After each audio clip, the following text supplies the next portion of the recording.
Temas desde luego que se nos van quedando pendientes y que derivan uno de otro en base a la semana pasada que estábamos platicando de la salud general en base a la salud bucal. Se vienen también derivando de ahí algunos otros temas, desde luego también el tema del COVID, que sigue avanzando ya a tintes de pandemia. Dice la OMS, todavía no estamos ahí, pero pues vamos para allá que volamos. Y también hoy Día Nacional del Trasplante. Mi Doc, ¿cómo estás? Bienvenido y muchas gracias como siempre por esta intervención. ¿Cómo están? Buenos días, les mando un saludo a todos. Y sí, efectivamente hay muchos temas de salud. La salud siempre va a ser un tema muy interesante a tratar porque pues está relacionado íntimamente con la actividad del ser humano.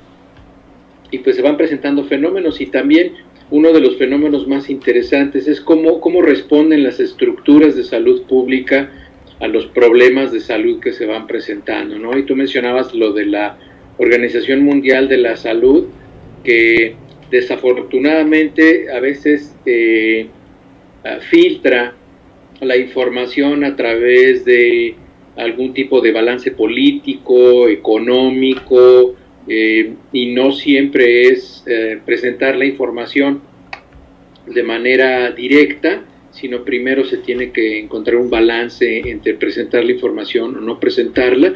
Y pues bueno, sabemos que la Organización Mundial de la Salud es una organización financiada, y entonces bueno, pues quien la financia desde luego va a querer tener alguna voz y alguna participación, y en algunos momentos poner el dedo en la balanza para que la información les favorezca o no les perjudique, ¿no? Entonces eso es muy importante entenderlo. Y pues bueno, vemos el fenómeno del COVID, que bueno, yo insisto y creo que, no sé si se recuerdan, se los dije al principio, yo estaba convencido de que los casos de este coronavirus eran casos que se habían presentado desde momentos antes. Yo pienso que desde noviembre ya había casos, pero se les prohíbe todavía a los médicos chinos, y no solo a los médicos, sino en muchas esferas en China. Hay un régimen dictatorial todavía, ¿no? La gente no puede informar, no hay una libertad informativa como esto que estamos haciendo aquí en Internet, que ustedes pueden decir prácticamente lo que quieran, y eso no existe en China. Bueno, sí lo pueden decir, pero desaparece, ¿no? Claro. Ya al rato ya no los encuentran sobre la faz de la tierra.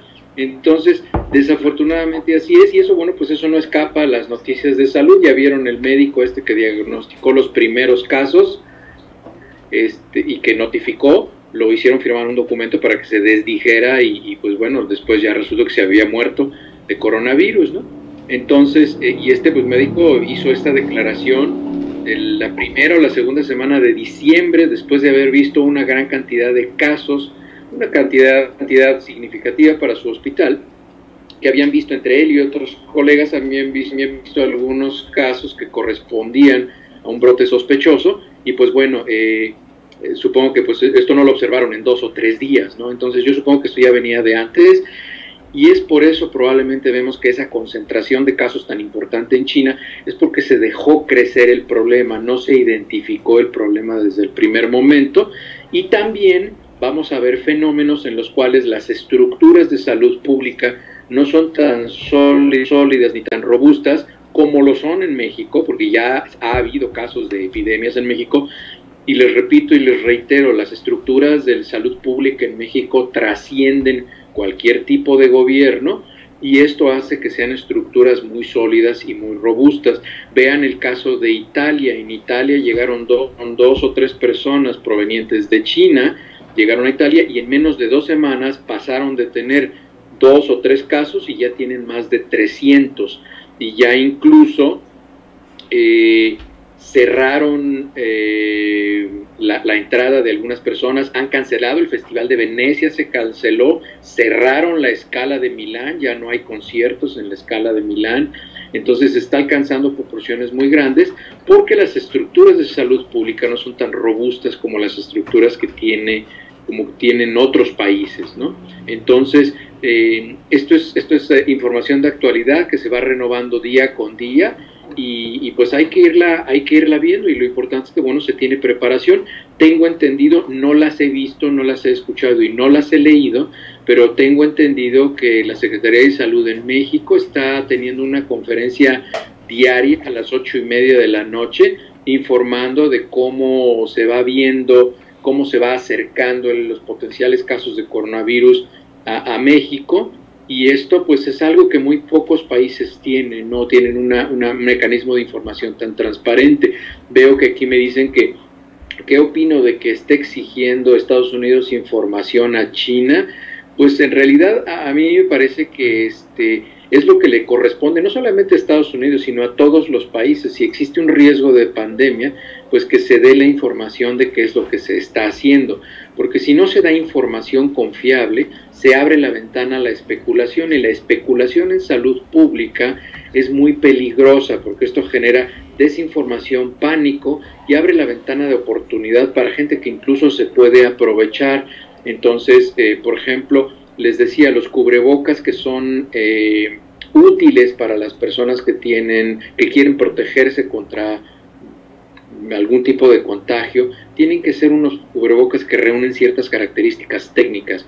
Tiene que ser un N98, un N95 en algunos lugares.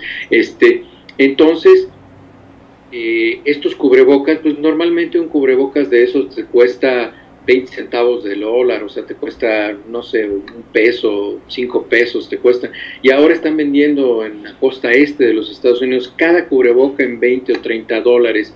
Entonces, y esto, pues bueno, finalmente la protección es parcial. La protección más importante es lavarse las manos, no tocarse las partes húmedas de la cara, los ojos, la boca, la nariz.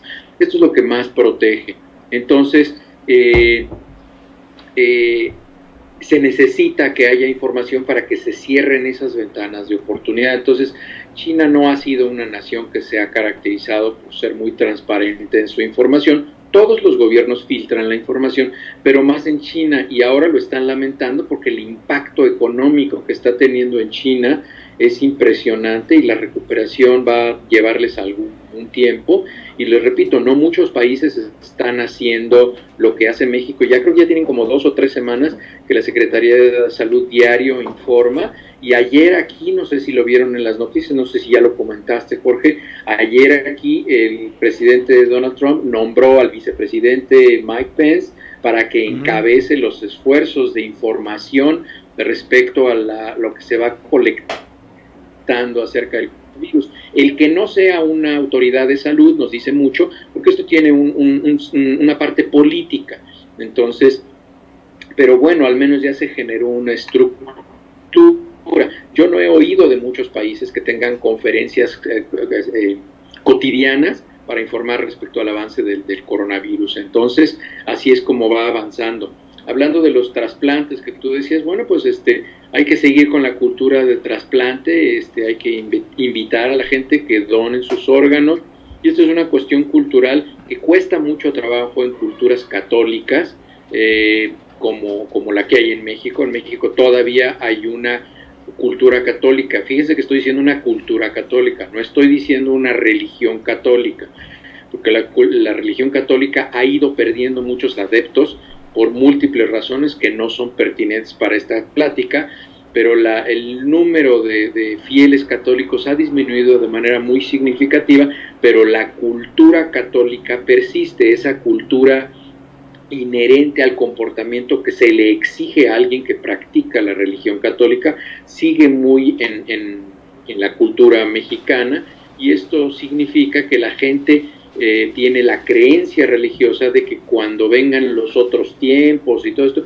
lo que va a resucitar es la carne, porque el espíritu y el alma nunca mueren, y entonces por eso es que la incineración no es bien vista por gente católica, porque ellos piensan que su cuerpo, eso es su creencia, piensan que su cuerpo va a revivir cuando ellos pasen a la vida eterna. Entonces el donar una parte de tu cuerpo es de alguna manera renunciar a esa venida de la siguiente vida o la siguiente dimensión, ¿no?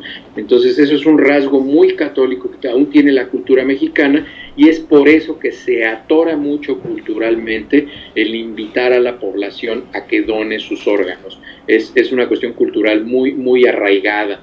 Entonces, es muy importante que la gente entienda que el donar órganos es algo que le ayuda a gente que puede tener una oportunidad de vivir una vida prolongada de manera natural o de manera normal después de una donación. Entonces hay que fomentar la donación de órganos, y hay que generar estructuras de salud en las instituciones públicas, porque la donación y los trasplantes están observados y regulados por el sistema de salud pública en México. Hay que procurar tener estructuras hospitalarias, recursos humanos para la procuración de órganos. Procuración de órganos, esto ya se los he comentado en otras ocasiones. La procuración de órganos es el procedimiento por el cual se le extraen los órganos que se donaron a una persona y se llevan al receptor del órgano. Entonces hay que generar estructuras de infraestructura y recursos humanos para que la procuración de órganos sea eficiente y no pase tiempo en que la persona se le declara la muerte y se donan los órganos, para que no se pueda perder la oportunidad de la vitalidad de esos órganos para que puedan ser útiles para otra persona, ¿no? Entonces, eso es muy importante, y pues bueno, ojalá se fomente y se hagan campañas de información en la gente, campañas de concientización en las personas para que decidan donar sus órganos, ¿no? Así es, eso también es muy importante. Pasando al tema de hoy, no sé si se recuerdan, comentamos que íbamos a hablar hoy acerca de unas investigaciones que empezaron hace algún tiempo acerca de la enfermedad de Alzheimer, lo que antes se conocía como demencia senil. El término demencia senil es algo que ya no se utiliza. Ya los casos de demencia senil, bueno, pues son casos de enfermedad de Alzheimer, y no hay una comprensión absoluta de dónde viene la enfermedad de Alzheimer. Y entonces, en algunas ocasiones recientes, les estoy hablando recientes de los últimos 5 años probablemente, se ha venido observando algunos cambios en la estructura cerebral, unos cambios metabólicos, unos cambios en los receptores, en algunos receptores que se encuentran en el cerebro, y en algunas sustancias que se acumulan, que son características al momento de que se hace el estudio al microscopio, que se conoce como estudio histopatológico. Se pueden identificar estructuras como algo que se llama como amiloide beta. Entonces son sustancias que son carbohidratos que se acumulan en el cerebro, y se ha notado un patrón de conducta, incluso de respuesta terapéutica para un mejoramiento de la capacidad mental, cuando se trata a pacientes con ciertos medicamentos como insulina o modificadores de los receptores para los precursores de proteína de amiloide, que se conocen como APP, y entonces esto nos hace pensar, e incluso si ustedes, si lo hicieron, si tuvieron la curiosidad de hacer lo que yo les invité, que pusieran diabetes 3 en el cerebro, o la diabetes cerebral tipo 3, van a encontrar que eso ya lo hace igual a la enfermedad de Alzheimer. Voy a platicarles brevemente qué es esto de la diabetes, porque aunque es muy común, la gente tiende a confundirse con la diabetes. La diabetes no es otra cosa más que 2 enfermedades que son diferentes en origen, que tienen como factor común, el único factor común que tienen es una incapacidad para realizar el metabolismo de la glucosa. Es decir, el individuo, la persona, no puede utilizar la glucosa de manera eficiente. Tenemos 2 tipos de diabetes. La diabetes tipo 1 es una enfermedad autoinmune, es una enfermedad que ataca el páncreas y no permite que esa persona produzca insulina, y por lo tanto los pacientes necesitan inyectarse insulina. La diabetes tipo 2 son personas que inicialmente tienen un problema de los receptores celulares, en los cuales la glucosa no puede juntarse con la insulina y meterse a la célula para realizar su efecto energético.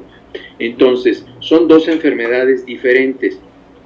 Al final, porque los pacientes que tienen diabetes tipo 2 tienen unos niveles muy elevados de glucosa y esto significa para el páncreas estar produciendo de manera muy acelerada insulina, el páncreas se cansa y llega un momento en el cual ya deja de producir insulina. Entonces estos pacientes de diabetes tipo 2 necesitan empezar a tratarse con insulina, lo cual no significa que ya son pacientes diabéticos tipo 1, porque los pacientes diabéticos tipo 2 no tienen una enfermedad autoinmune que les haga necesitar insulina. Entonces no es lo mismo, porque yo he oído incluso médicos que dicen que los pacientes tipo 2, ahora usted ya se volvió tipo 1, eso no es cierto.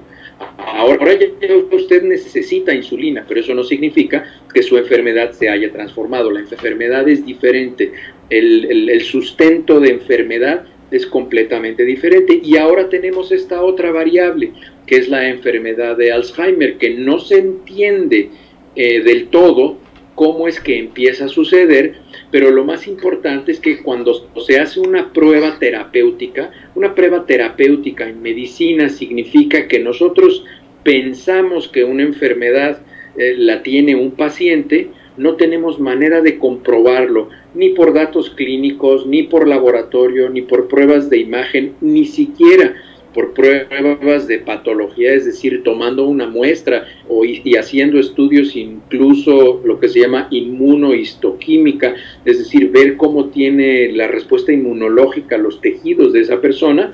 Entonces, cuando no podemos demostrarlo, muchas veces recurrimos a algo que se llama efecto terapéutico, y esto quiere decir que nosotros le damos la medicina o el medicamento que pensamos que va a aliviar ese problema de salud, y si el paciente mejora, quiere decir que efectivamente tenía lo que nosotros pensamos, aunque la comprobación científica no se haya alcanzado al 100%, pero en nuestro razonamiento los riesgos potenciales son mucho menores que los beneficios potenciales, ¿no?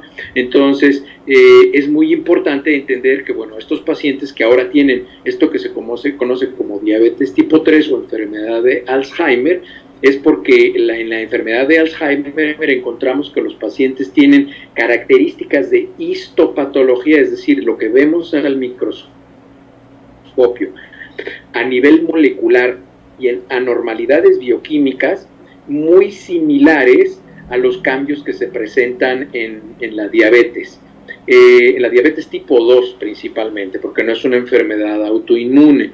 Encontramos que hay cambios de atrofia neuronal, depósitos de esto que les platicaba, que son la sustancia de beta amiloide. Hay depósitos en el cerebro, hay un incremento de la actividad de los genes en el cerebro que favorecen la muerte celular. Es un proceso que está programado como en una computadora, se programa cuándo se van a morir las células, y esto se conoce como apoptosis. La apoptosis es la muerte celular programada, y hay unos genes que regulan cuándo se van a morir las células cerebrales, cuándo se van a empezar a morir y se empiezan a degenerar.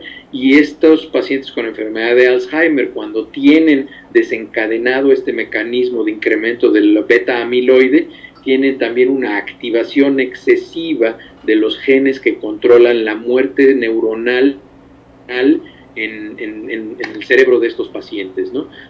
Hay un mecanismo también en el cerebro que se afecta, que se disminuye la actividad de la capacidad metabólica del cerebro. Recuerden que el cerebro es uno de los órganos que consume más oxígeno y que consume más glucosa. Entonces hay un gran consumo de glucosa.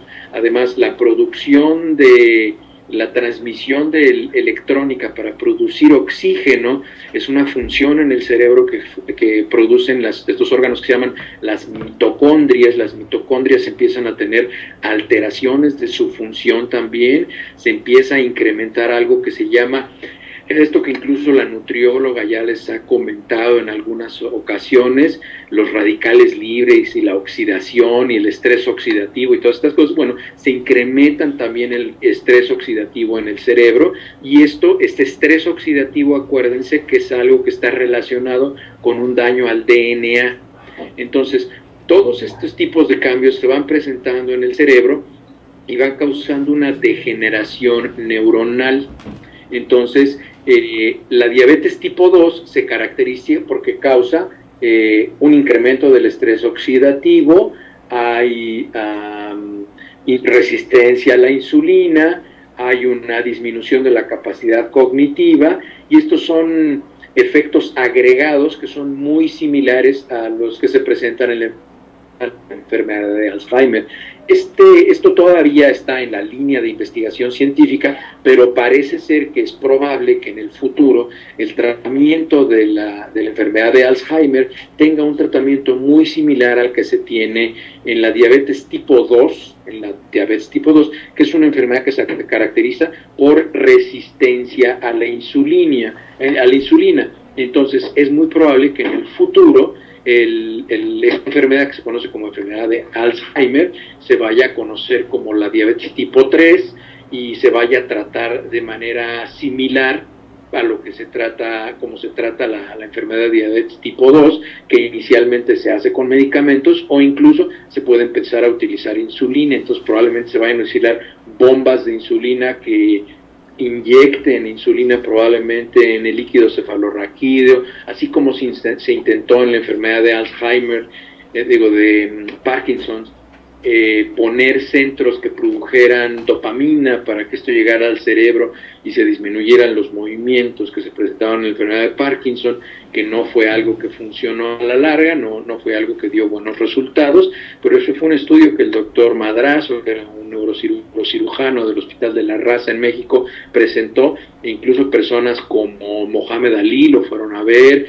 Él hizo algunas cirugías en Cuba cuando era todavía experimental, en fin. Entonces esto está en proceso de investigación, pero se los quería mencionar porque, como ya hemos visto muchas veces que algunos temas de salud que platicamos aquí en Disyuntiva, con el paso del tiempo se vuelven las noticias que vamos a ver en el periódico. Entonces se los estoy adelantando para que digan, bueno, yo ya había oído que eso iba a suceder, ¿no?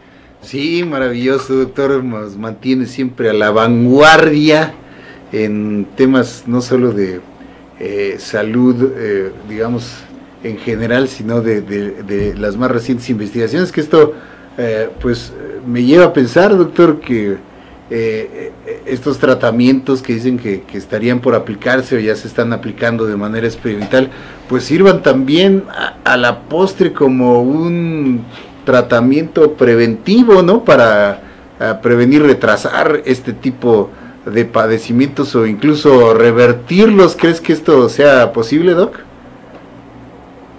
Sí, se ha visto que cuando se empiezan a utilizar, es lo que les comentaba, cuando se empiezan a utilizar, hay dos tipos de sustancias. En este momento no recuerdo el nombre de la sustancia que se identifica, pero les digo, es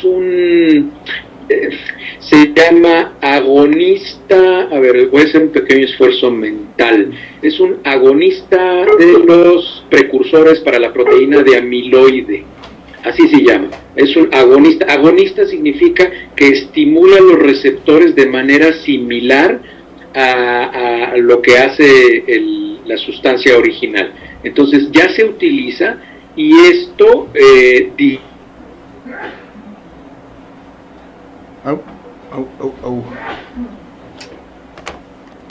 Doc, perdón, se nos congeló la imagen ahí con el... Sí, a ver, tuvimos un pequeño corte, Doc, no sé si nos escuchas. Se nos congeló el enlace justo en este momento en el que estaba el doctor haciendo estas conclusiones interesantes. Vamos a tratar de restablecer ahorita la comunicación. Estaba justamente redondeando el tema y el doctor, esa es una de las cosas también que mucho le admiramos, que siempre está constantemente poniéndose al día en cuanto a las investigaciones de los padecimientos pues más comunes y también de los menos comunes, ¿no?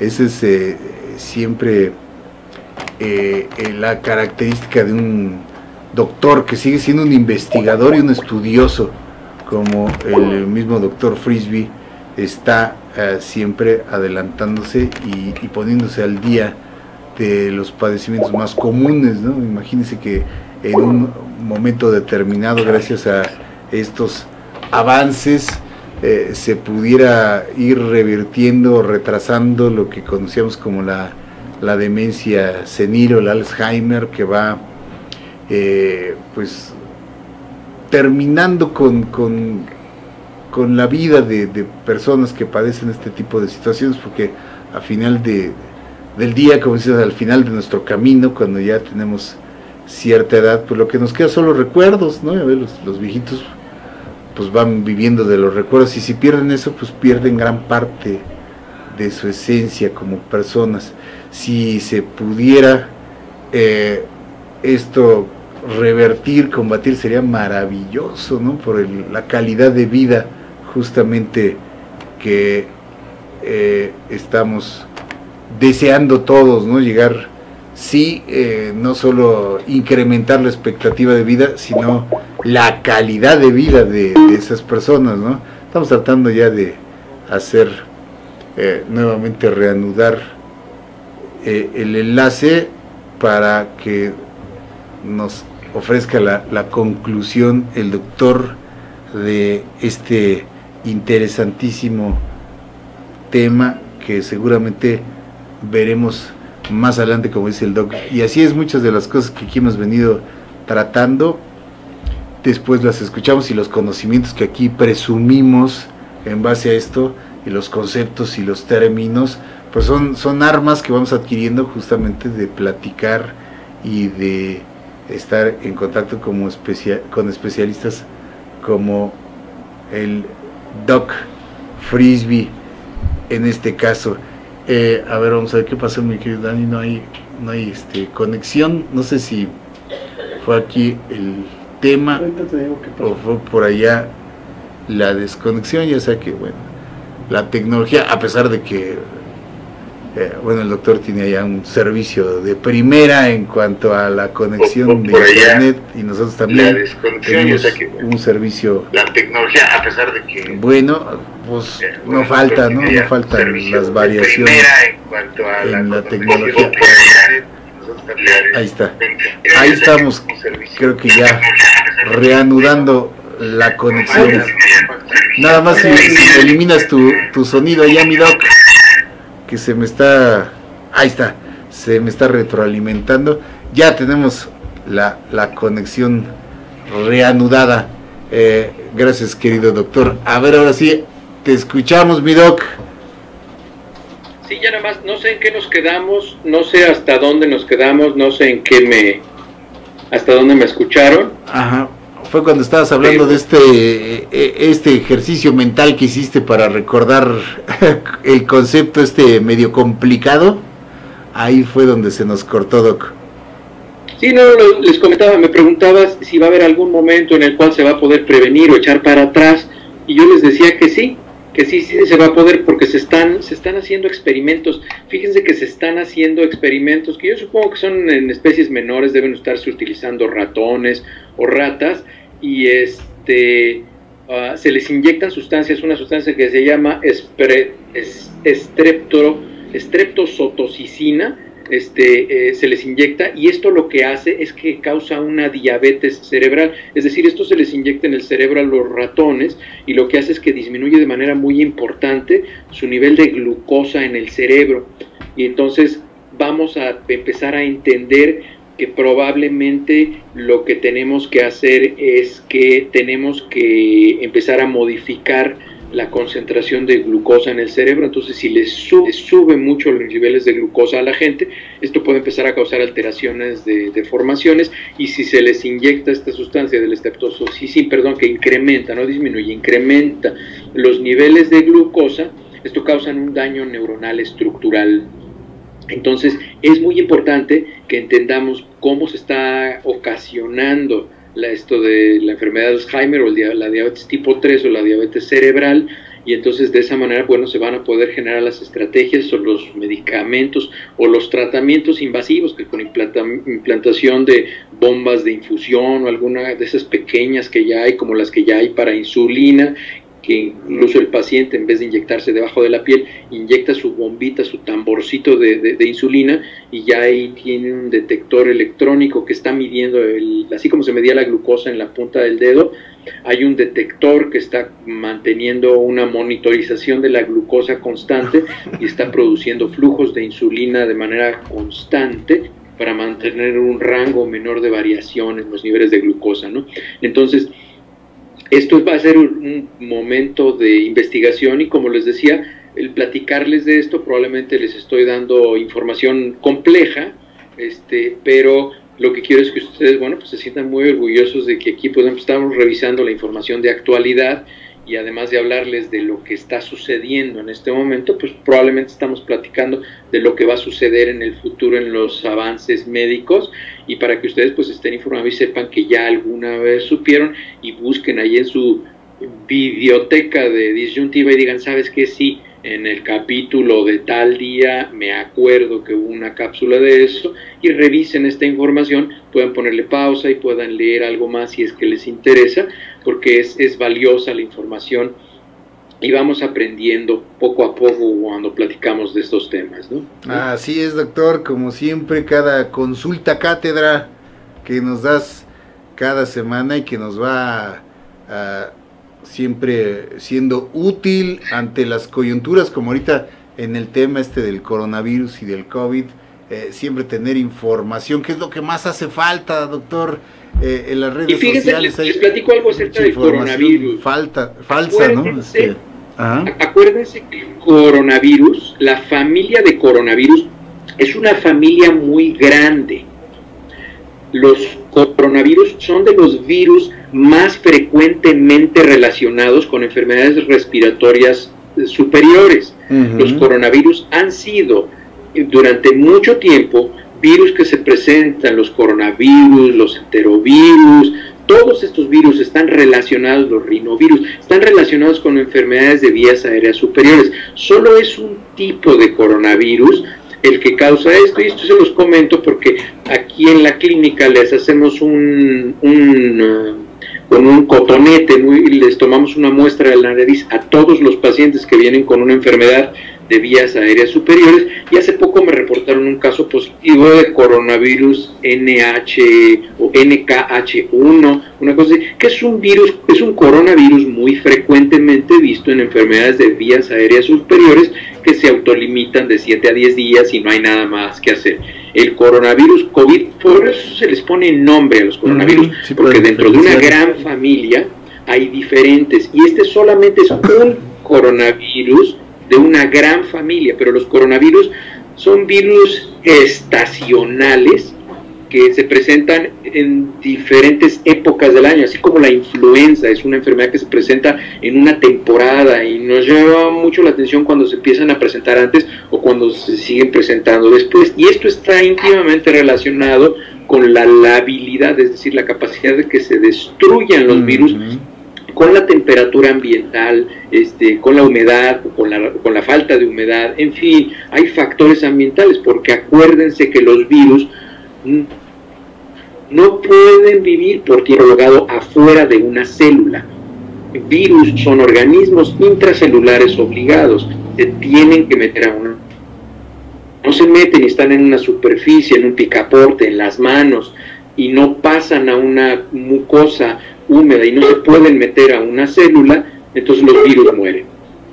Así es, doctor, es lo que decíamos, urge esta información porque hay mucho amarillismo y decimos aquí, hemos recomendado tan malo desestimarlo como tan malo alertar demasiado, ¿no? Decir, no es esta la epidemia que va a acabar con el con la raza humana, doctor, ni mucho menos. Estos coronavirus han estado entre nosotros siempre, es un nuevo tipo, una nueva cepa, obviamente son organismos vivos que van mutando y que obviamente hay que tener las precauciones del caso, pero pues no es para desatar lo que aquí se ha desatado, ¿no? El rechazo hacia las personas eventualmente enfermas, a cerrar fronteras y a tener medidas totalmente radicales.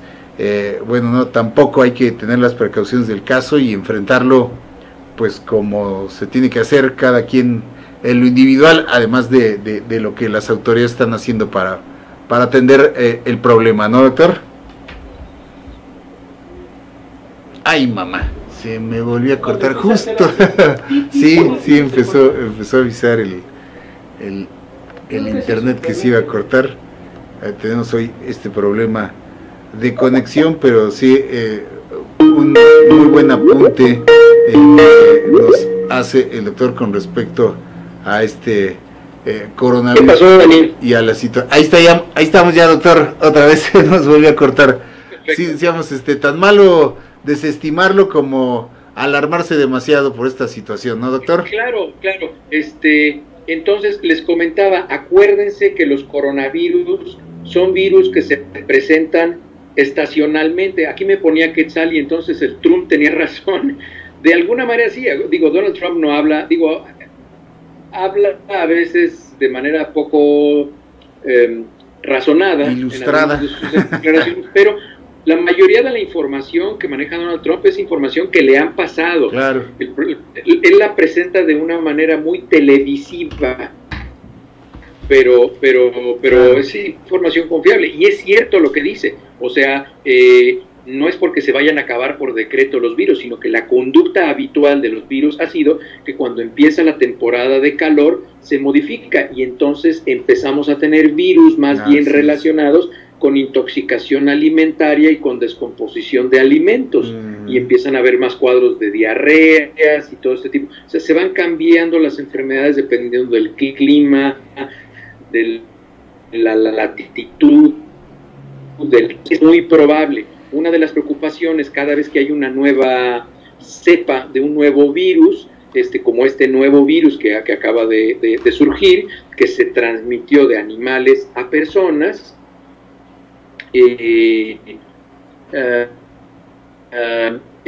tenemos que ver cuál es el patrón que sigue, porque a poco y no va a resultar que no es tan lábil y entonces va a durar todo el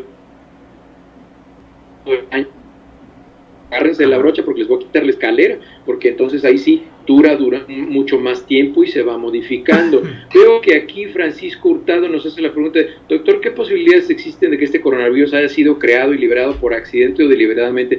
Fíjate que esa es una teoría, y es una teoría que es así como conspiracionista, porque no creo que lo vayan a hacer. Y si China lo hubiera liberado, pues no lo libera en China, ¿verdad? Pues sí. Lo libera en otro lugar que es un adversario. Y sí, efectivamente hay una planta de experimentación genética exactamente en Wuhan, en China. Incluso hay un libro, es muy curioso porque es un libro de ciencia ficción de un autor norteamericano que se apellida Kuning, y que lo escribió en 1982 este libro, y habla de que se les escapa un virus de la planta de producción de modificación de DNA en Wuhan, y esto causa una epidemia mundial y tal. Es una novela de ciencia ficción de 1980 y algo, porque desde esa época existe la planta. Incluso este libro salió en 1980 y algo, se acabó, ya nadie lo compró, pero ahora es un libro que es un libro de colección. Incluso un libro de este ejemplar te puede costar hasta $10,000 ya conseguirlo. Órale. Y es un libro de esas novelas que se compran por $2 o $3, ¿no? Este autor es muy conocido porque es uno de los autores que tiene más dinero. Su estilo es muy parecido al de Stephen King, pero sí, él escribió un libro que habla de eso. Entonces, por ahí está. Entonces hay gente que cree en ese tipo de cosas, se ha dicho que sí, que el escritor lo predijo, y en fin, déjenme, estoy buscando aquí a ver si se los encuentro el libro. Sí, se llama Dean Koontz, así se llama el autor, Dean Koontz, y en su libro, que ahorita les digo cómo se llama, y obviamente pues bueno, esto no es cierto, ¿no? Él dice que iba a haber un virus llamado el Wuhan 400 en su libro que se llama The Eyes of Darkness, los ojos de la oscuridad. Así se llama su libro, búsquenlo, The Eyes of Darkness, y es un libro que se escribió hace muchos años y habla de esto, ¿no? Sí, nomás, ahora sí que chiripazo diríamos por acá, doctor. Pero bueno, así es. Pues como siempre, muchísimas gracias, doctor, por esta valiosísima intervención, por tenernos al día y por difundir siempre información tan clara y tan precisa de los temas de salud, de los temas de coyuntura, de lo que viene y hasta de lo que hemos visto a través de nuestra historia. Doctor, por cierto, perdóname, nunca te queremos dejar ir. Es que por ahí escuché que tiene mucha similitud este virus con el causante de la gripe española. Doctor, ¿sabes algo de eso al respecto? Es muy parecido, fíjate, que con el virus del SARS. Es 2003, más parecido con él, su conducta es mucho más parecida al SARS, y es por eso que se piensa que va a ser algo transitorio y que hoy únicamente va a obedecer a la temporalidad. Entonces, no he oído que se parezca al de la gripe española, que terminó con muchas vidas, pero pues bueno, las características que se han observado respecto a ese, y por eso es que se piensa que va a ser muy parecido su infectividad, ¿no? El que está ahorita terrible, que está resurgiendo, pero solamente en una región muy pequeña del mundo, es el ébola. Entonces, ese está surgiendo ahí, que originalmente, bueno, pues surgió a la orilla del río Ébola, y por eso es que se llama así. Pero es el que está surgiendo también muy fuerte en este momento. Muy bien, doctor, pues como siempre, muchísimas gracias por esta intervención, y ya saben, queridos amigos, pues aquí la consulta la agendamos para el siguiente jueves. Y muchísimas gracias, doctor, y muchísimas gracias a todos por su participación activa y su interés, y cómo no, pues es un tema en el que debemos estar todos al día. Gracias, mi doc, te mandamos un abrazo. Que estén muy bien, gracias. Hasta luego, y si se les ofrece alguna cápsula en medio de la semana, me avisan y lo coordinamos, y lo hago con mucho gusto. Muy bien, doctor, claro que sí, ahí estaremos al pendiente contigo. Gracias, amigos, vamos a hacer una pausa, continuamos. Gracias, mi doc. Gracias, Jorge. Algunos problemas ahí de enlace, pero salió bien, a pesar de los cortecitos quedó bien. ¿Estaba fallando el Skype o qué es lo que está fallando? Sí, ya mandé. ¿Qué pasó? Se quedó Sí, el internet, mi doc. Ahí estamos. Ok, sí. Perfecto. Sí, porque yo puse aquí el contador de energía y sí, yo tengo pues más o menos como 90 megabytes por segundo.